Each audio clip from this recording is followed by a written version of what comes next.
Boa tarde, estamos dando início ao Show da Tarde. Meu nome é Christian. Hoje nós vamos abordar vários temas muito importantes aqui relacionados ao nosso dia a dia. Hoje estou com uma pessoa muito especial. Hoje estou com a doutora Liliane Braff. Doutora Liliane, ela é neuropsicóloga.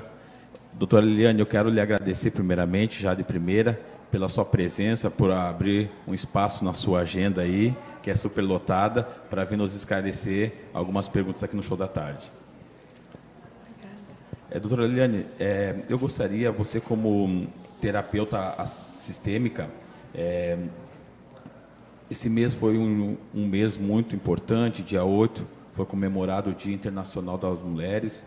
Eu queria que você explicasse para nós o que é terapia sistêmica e qual é os benefícios que ela pode trazer à vida das mulheres.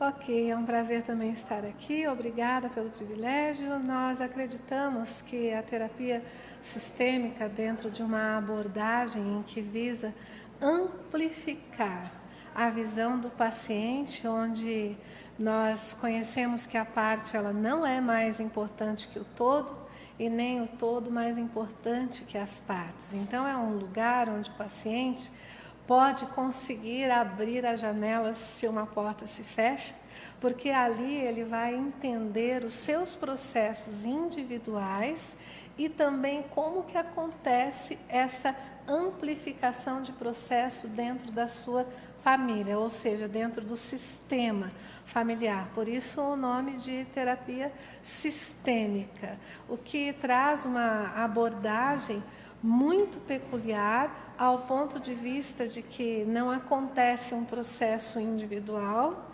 onde ele vive em um grupo que é a sua família. Nós chamamos de um cenário onde as relações acontecem.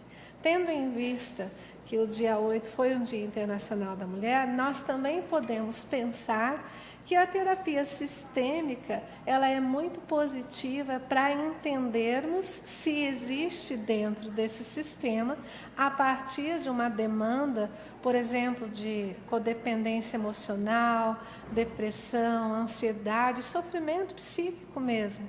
Pode estar acontecendo um processo de violência intrafamiliar, que pode ser psicológico, ou seja, um processo que pode estar velado, em que existe, daqui a pouco, um manipulador e uma pessoa vulnerável.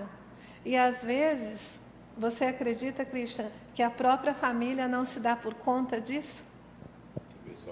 Ô, doutora, e por que as pessoas se tornam assim tão vulneráveis à manipulação de outras pessoas?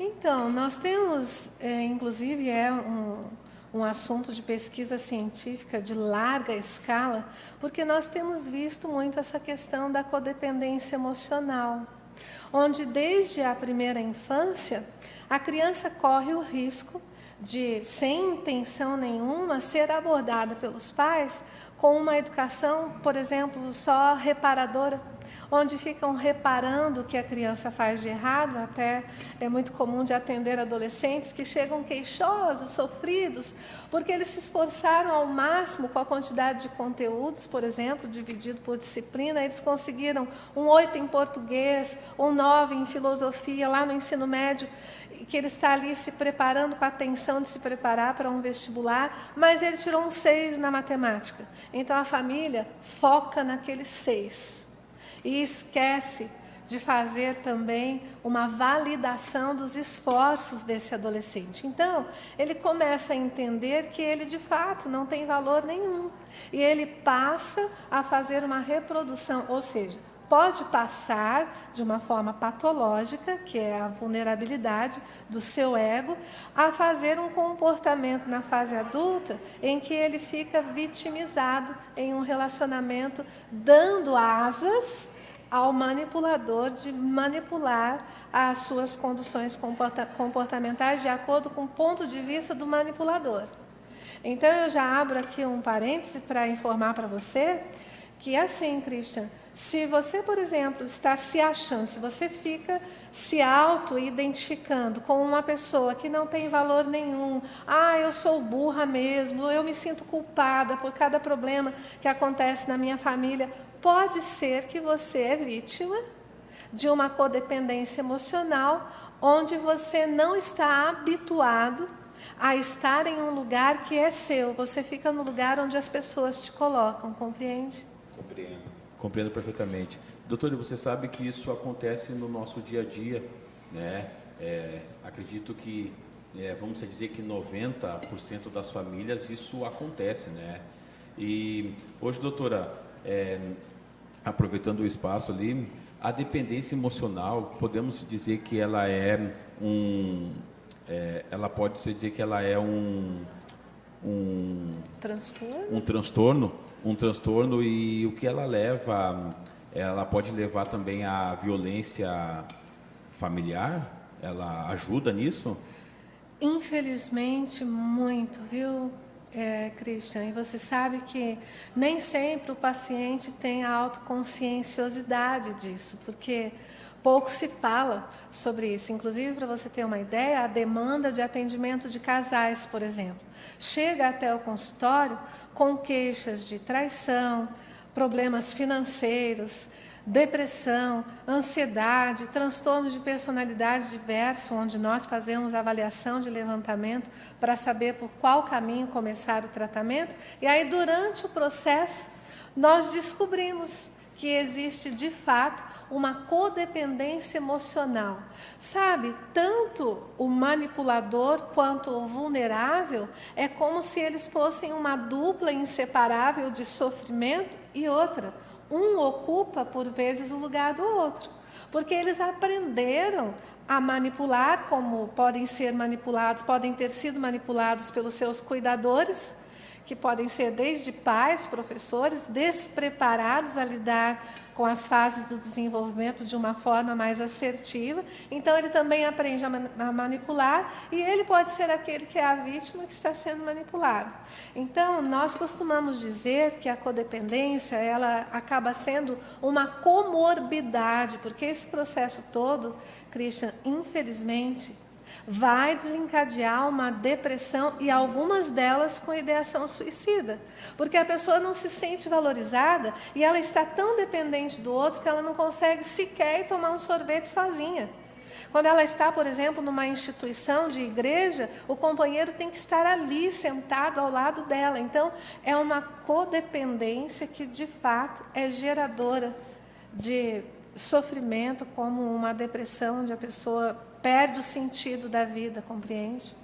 E hoje, doutora, o que a senhora poderia orientar a todos que nos assistem, principalmente as mulheres, né, que são mais vulneráveis a isso, né?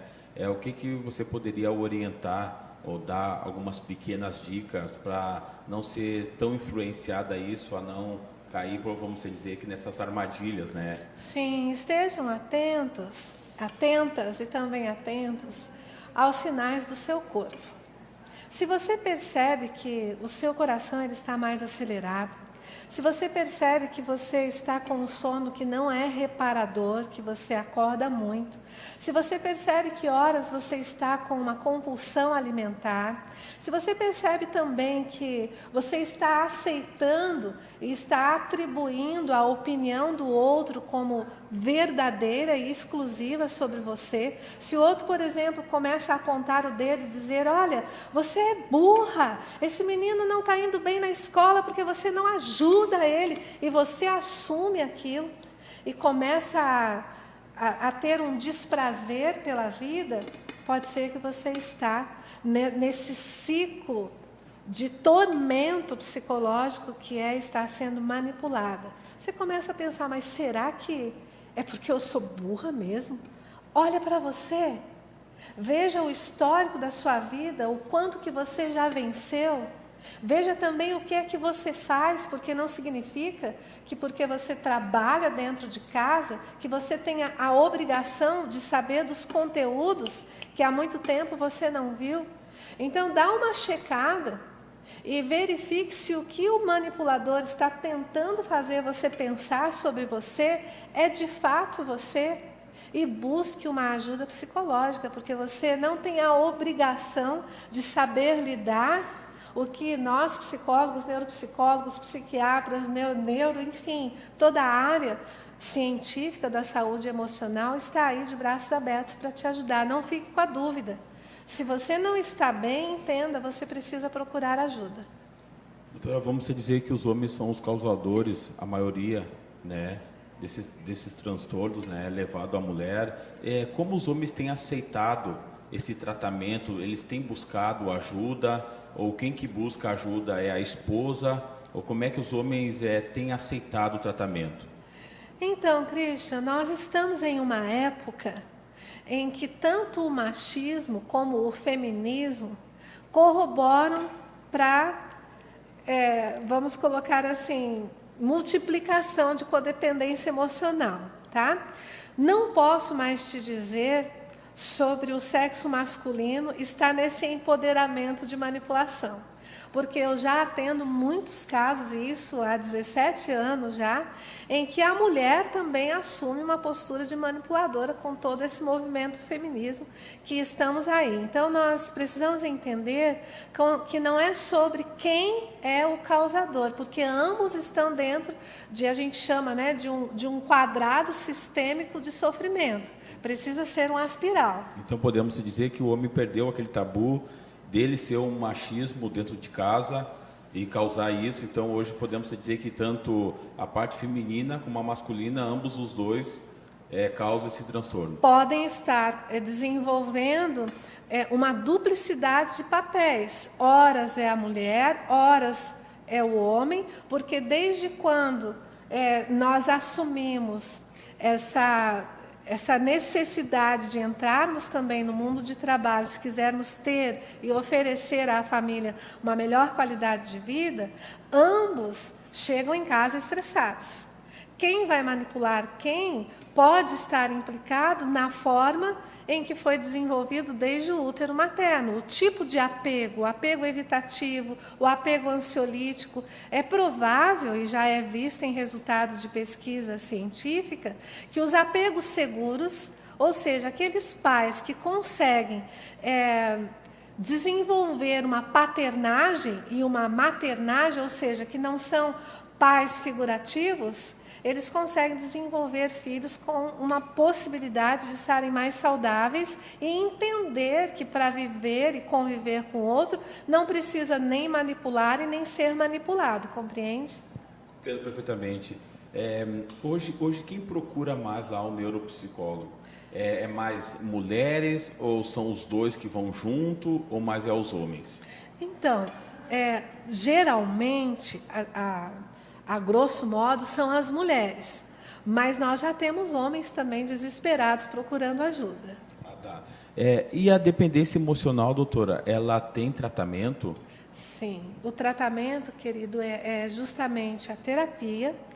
E dentro da área da neuropsicologia, onde nós vamos buscar um pouquinho mais a fundo dessa estrutura psíquica, de onde é que está acontecendo, como nós costumamos brincar, né? Não dá para saber quem nasceu primeiro, ovo ou a galinha, não dá para saber se quem nasceu primeiro ali dentro daquela família, se é a codependência emocional que veio em primeira instância, ou se é uma depressão a nível de condutores genéticos, porque nós somos resultados da nossa genética, dos nossos sensores, onde nós vamos capturar o que está acontecendo no nosso meio ambiente em que vivemos, os órgãos dos sentidos, e do nosso conhecimento. Então, o autoconhecimento é importantíssimo para promover uma saúde psíquica que seja capaz de desatar esse nó, porque a dependência emocional, ela dá um nó na relação. Bacana. Doutora, existe um tempo de tratamento? Ele é com medicamento? Como que é feito esse tratamento? Então, Christian, esse tratamento ele vai variar muito da disposição psíquica e estrutural do paciente. Se é um paciente que vem sofrendo desde a primeira infância, dá para a gente prever um tratamento que vai demorar aí de 3 a 6 meses, dependendo da adesão do paciente, porque o processo ele não acontece com exclusividade ali na hora terapêutica. O paciente precisa dar continuidade, por isso que a gente trabalha com a terapia cognitiva, comportamental e sistêmica. A família também precisa aderir ao processo. Quanto mais a família aderir, quanto mais o paciente identificar que pode ser que os condutos psíquicos dentro de neuroquímica podem estar precisando de medicamento e ele adere ao uso da intervenção medicamentosa, quanto mais se dá a união desse processo, terapia, intervenção medicamentosa, ou seja, união de saberes, porque o neuropsicólogo não pode receitar medicamento. Então, o neuropsicólogo faz o levantamento, encaminha para o psiquiatra ou para o neurologista, o paciente precisa se dispor a ir, vir, tomar o medicamento, fazer a terapia. Quanto mais houver a adesão, mais rápido é o processo de tratamento. Doutora, muito obrigado pela sua presença aqui no Show da Tarde. Eu gostaria que a senhora deixasse o telefone de contato e como que as pessoas podem procurar o seu trabalho nas redes sociais. Muito obrigada, então. Nosso telefone é 48, que é aqui de Florianópolis mesmo. Nós atendemos no Jardim Atlântico, 98-801-6274. É sempre um prazer estar aqui. Obrigada, Christian. Eu que agradeço, doutora.